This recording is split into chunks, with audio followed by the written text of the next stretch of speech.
एक समय की बात है। एक गांव में एक आलसी लड़का रहता था। उसे काम करना बिल्कुल भी पसंद नहीं था।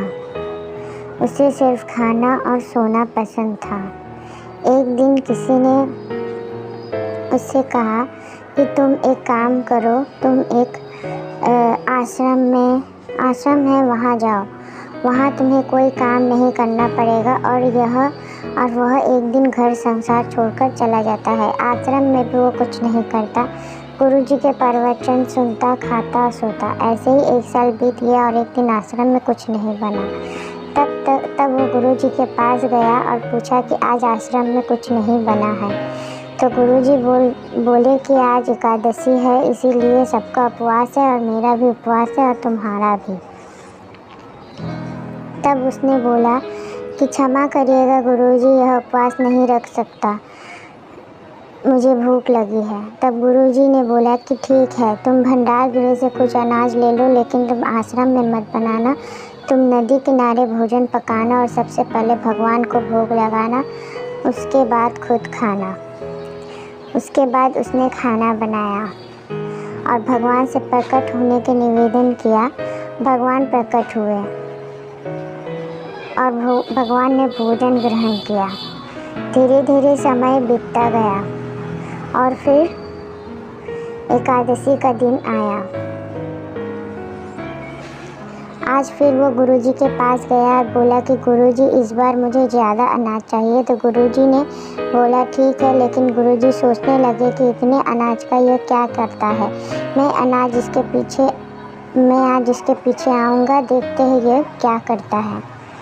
भंडार गृह गया और इस बार उसने सोचा कि इस बार मैं खाना नहीं बनाऊँगा। इस बार मैं भगवान से विनती करूँगा कि वह अपना खाना खुद ही बना ले, और वो वहाँ से अनाज लेकर चला जाता है। अब वो नदी किनारे जाता है और भगवान से प्रकट होने का निवेदन करता है। इस बार भी वो देखता है कि भगवान अपने साथ कितने लोगों को ले आए हैं। वो भगवान जी से बोलता है, मैं आपसे निवेदन करता हूँ कि आप लोग अपना खाना खुद ही बना लीजिए, इतने लोगों का खाना नहीं बना सकता। भगवान जी उसकी बात मान लेते हैं और खाना बनाने लगते हैं। उसी वक्त वहाँ गुरुजी आ जाते हैं और उससे पूछते हैं कि तुम क्या कर रहे हो, इतना सारा खाना क्यों बना रहे हो। तब वो बोलता है कि खाना मैं नहीं, भगवान जी बना रहे हैं। तो गुरुजी वहाँ देखते हैं तो उनको वहाँ कोई नहीं दिखता। गुरुजी बोलते, अरे वहाँ तो कोई भी नहीं है। तो वह आलसी लड़का तब देखता है तो उसे सारे भगवान दिखते हैं, लेकिन गुरुजी को नहीं दिखते। तब वो परेशान होकर भगवान जी के पास जाता और पूछता है कि आप मुझे दिख रहे हैं लेकिन मेरे गुरुजी को नहीं, ऐसा क्यों। भगवान जी बोलते हैं कि तुम सरल हो इसलिए मैं तुम्हें दिख रहा हूँ, पर क्या तुम्हारे गुरुजी सरल है। तब गुरुजी आते हैं, भगवान जी से क्षमा मांगते हैं और उसके बाद गुरुजी भी देख पाते हैं भगवान को। तो इस कहानी से हमें यह शिक्षा मिलती है कि हर इंसान को सरल होना चाहिए। दूसरी कहानी, अपना लक्ष्य कैसे पाए। एक बार स्वामी जी अपने आश्रम में छोटे पालतू कुत्ते के साथ टहल रहे थे। तभी अचानक एक युवक उनके आश्रम में आया, उनके पैरों में झुक गया और कहने लगा, स्वामी जी, मैं अपनी ज़िंदगी से बड़ा परेशान हूँ। मैं प्रतिदिन पुरुषार्थ करता हूँ, लेकिन आज तक मैं सफलता प्राप्त नहीं कर पाया। पता नहीं ईश्वर ने मेरे भाग्य में क्या लिखा है। युवक की परेशानी को विवेकानंद जी तुरंत समझ गए और उन्होंने युवक से कहा, भाई थोड़ा मेरे इस कुत्ते को कहीं दूर तक सैर करा दो, इसके बाद तुम्हारे प्रश्नों का उत्तर मिल जाएगा। युवक को थोड़ा अजीब लगा, लेकिन दोबारा उसने कोई प्रश्न नहीं किया और कुत्ते को दौड़ाते हुए आगे निकल गए। बहुत देर तक कुत्ते को सैर कराने के बाद यह युवक आश्रम में पहुंचा तो उन्होंने देखा कि युवक के चेहरे पर अभी भी तेज है, लेकिन वह छोटा कुत्ता जोर जोर से हाँफ रहा था। इस पर स्वामी जी ने पूछा, क्यों भाई, मेरा कुत्ता इतना कैसे थक गया, तुम तो बड़े शांत दिख रहे हो, क्या तुम्हें थकावट नहीं हुई। युवक बोला, स्वामी जी, मैं तो धीरे धीरे आराम से चल रहा था, लेकिन यह बड़ा आसान था। रास्ते में मिलने वाले सारे जानवरों के आगे पीछे दौड़ रहा था। इसीलिए एक जैसी दूरी तय करने के बावजूद भी यह इतना थक गया। तब विवेकानंद जी ने कहा कि भाई, तुम्हारे प्रश्नों का उत्तर भी तो यही है। तुम्हारा लक्ष्य तुम्हारे अगल बगल है, वो तुमसे कहीं दूर थोड़ी है, परंतु तुम अपने लक्ष्य का पीछा छोड़ करके अन्य लोगों के आगे पीछे दौड़ते रहते हो, और इस तरह तुम जिस चीज़ को पाना चाहते हो उससे दूर चले जाते हो। युवक उत्तर से संतुष्ट हो गया और अपनी गलती को सुधारने में लग गया। दोस्तों, क्या आपको नहीं लगता आज हम भी इसी के पीछे पूरे लगन से लग जाते हैं? कहानी के कुत्ते के समान दूसरों को फॉलो करने में लगे हुए हैं। अगर आपका मित्र डॉक्टर है तो आप भी वही बनना चाहते हैं, भले उसमें आपकी कोई रुचि हो या नहीं। ऐसा करके हम अपनी प्रतिभा को खो बैठते हैं और ज़िंदगी पर संघर्ष करते रहते हैं। इसलिए दोस्तों, दूसरों को फॉलो ना करें, अपना लक्ष्य खुद बनाएं।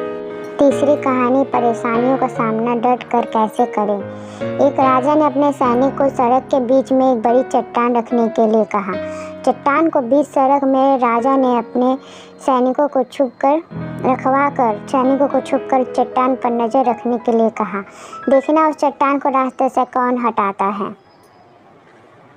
लोग उस जगह पर आते रहे जाते रहे, लेकिन किसी ने भी उस चट्टान को रास्ते से हटाने की कोशिश नहीं की।